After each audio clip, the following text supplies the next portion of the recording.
Ano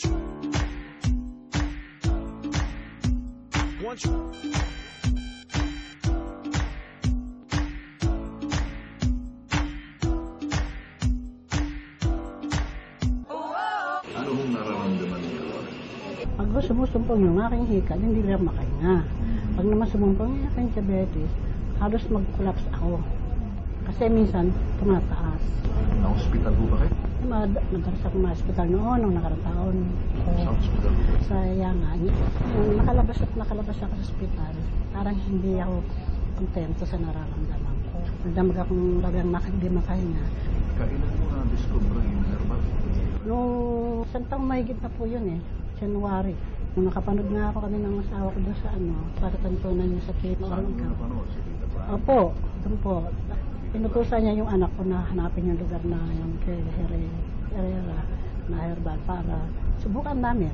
Agad-agad akong pinahin ng number 10 sa umaga. Tapos number 20 tanghali. Number 30 sa gabi. Bago kumain.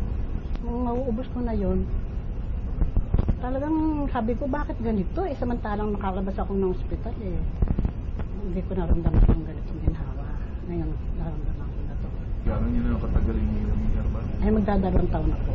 Ang kaibahan mo ngayon sa noon, anong nararamdaman nyo? Malaki talawang pagkaiba. Kesa noon hindi ko kilala yung herbal na yan. Kumbaga sa parang nagkaroon ng sustansya yung katawan ko. Nakarecover po ako talaga. Medyo nga po gumanda katawan ko. Katulad nga po ngayon, nandun ako sa party namin, senior citizen. Isa sa iba nga sana kayo, hindi pa kayo nag-uumpisa. Nakasundo na ako ng anak ko. Mayroon ba? Pwede mo bang sample sa amin? Saya mong sa lakot? Pilipinas? O pwede rin.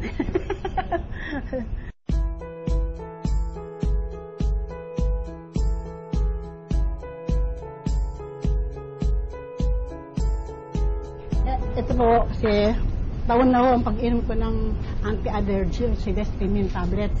Ngayon, itong huli natuklasan ng doktor na dumutong po ang aking sinuggest niya na mag-rest ako para may pananggalan ako sa kasi nga dumiis yung aking buto sa colon. Kwento sa akin, kailangan mo ba yan? Minsan hindi ko na kailangan. Pag ngayon, kasi kami hindi ko nasuot dito. Hindi ko mandala.